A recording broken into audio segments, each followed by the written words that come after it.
مومن نے کہا قبلہ ہم علی والے، ہمارے پاس اتنا مال کیوں نہیں کہ اربوں اربوں ہمارے سیاستدانوں کے پاس ہیں، لیکن ایک علی والا پورا دن مصلی پہ بیٹھا ہے، اس کے پاس نہیں۔ معصوم فرماتے ہیں مسئلہ یہ ہے کہ ابھی تک تم نے مال اور رزق کے فرق کو نہیں سمجھا۔ کثرت مال اور ہے، کثرت رزق اور ہے۔ اگر تو ان مفاہیم کو سمجھ جائے، کبھی تو ان لوگوں کو دیکھ کے تیرے وجود میں حرص پیدا نہ ہو، کیونکہ تیرے اوپر فکر کی حکومت ہے، عقل کی حکومت ہے ہی نہیں۔ کہ مولا کیا مطلب؟ فرمایا رزق ہو سکتا ہے کسی، مال ہو سکتا ہے کسی کے پاس کروڑوں کا ہو، لیکن اس کے نصیب میں اتنا ہی ہوتا ہے جتنا رزق لکھا ہوتا ہے۔ مال ہو سکتا ہے کسی کے پاس کروڑوں، لیکن رزق اتنا ہی ملتا ہے جتنا خدا نے لکھ لیا۔ کہ مولا کیا مطلب؟ فرمایا ایک چونٹی زمین پہ چل رہی ہے، چلتے چلتے اس چونٹی کو ایک بہت بڑی روٹی ملی، یہ روٹی مال ہے، لیکن جتنا اٹھائے گی یہ اس کا رزق ہے۔ روٹی تو بہت بڑی ملی، محترمہ بے نظیر بھٹو کو بڑی بڑی روٹیاں تھیں، بڑا پیسہ تھا، لیکن دنیا سے گئیں تو رزق اتنا ہی تھا جتنا انہوں نے دنیا میں کھایا۔ یاد رکھ کے بینک بیلنس میں بہت پیسہ ہوگا، رزق اتنا تھا جتنا کھایا۔ آج کل رقوم بتائی جاتی ہیں کہ فلاں کے بینک اکاؤنٹ میں 400 ارب ہیں۔ مولا فرماتے ہیں وہ اتنا کریم ہے، اس نے تمہارے جسم کو محدود، اس کو سمجھ، تو اتنا ہی اٹھاتا ہے جتنا اس نے تجھے محدود بنایا۔ ایک بیچارہ مومن کہتا ہے قبلہ میں بہت غریب، میں نے کہا کیوں؟ کہ قبلہ میں روزانہ ایک طعام کھاتا ہوں۔ اچھا، کہ فلاں مومن بڑا نصیب والا ہے، میں نے کہا کیوں؟ کہ اس کے سفرے پہ 15 آئٹم ہیں۔ مولا نے فرمایا کھائے گا اتنا ہی جتنا اس کو میدہ دیا،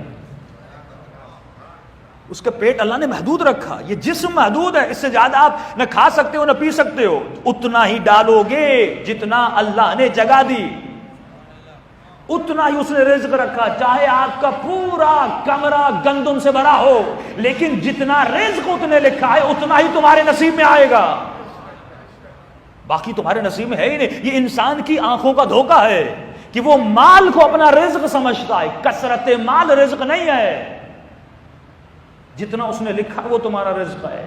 امام فرماتے جب بچہ پیدا ہوتا ہے تو ماں کے سینے سے دودھ پیتا ہے، کہ جتنا اس کے منہ میں جاتا ہے وہ اس کا رزق ہے، جتنا باہر نکلتا ہے اس کا رزق تھا ہی نہیں، اس کے پیٹ میں نہیں جائے گا۔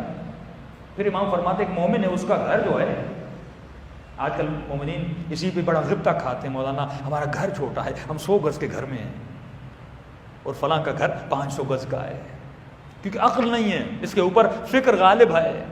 اب مولا بہت پیارا جملہ فرماتے ہیں، فرمایا اگر 500 گز کا گھر ہے تو یہ مال ہے، لیکن جتنے میں وہ رہتا ہے اور سوتا ہے یہ اس کا رزق ہے۔ رات کو جس بستر پہ سویا یہ اس کا رزق ہے، جہاں پہ بیٹھ کے اس نے چائے پی یہ اس کا رزق ہے۔ باقی جس پورے محوطے میں اگر 1 ایکڑ کی زمین بھی ہے لیکن اس کے کسی کام کی نہیں، نہ رہتا ہے نہ سوتا ہے نہ جاتا ہے نہ آتا ہے، وہ مال ہے، وہ رزق نہیں ہے۔ اور امام فرماتے اللہ سے دعا کیا کرو، اے خدا وہ رزق دو، وہ مال دو تو جو بابرکت ہو، مجھے بے برکت زندگی نہ دینا، مجھے بے برکت مال نہ دینا، مجھے بے برکت بچے نہ دینا، مجھے بے برکت بیوی نہ دینا۔ امام حسن کی بیوی بڑی بے برکت، شوہر کو زہر دیا۔ فرمایا علی اصغر کی زندگی 6 مہینہ، کتنی بابرکت زندگی ہے، صدیاں یاد کر رہے ہو جناب علی اصغر کو۔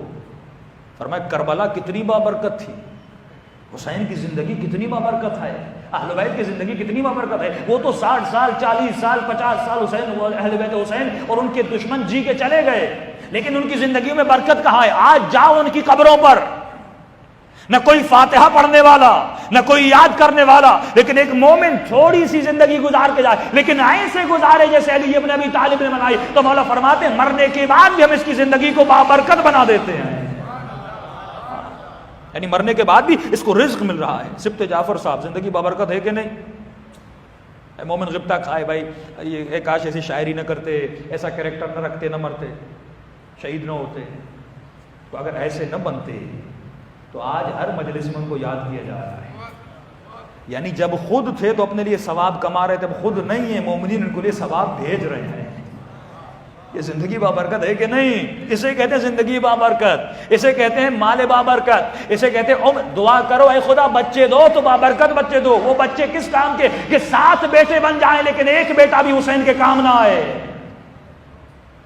لیکن ایک بیٹا ہو جناب قاسم جیسا۔ یہ ہے زندگی بابرکت۔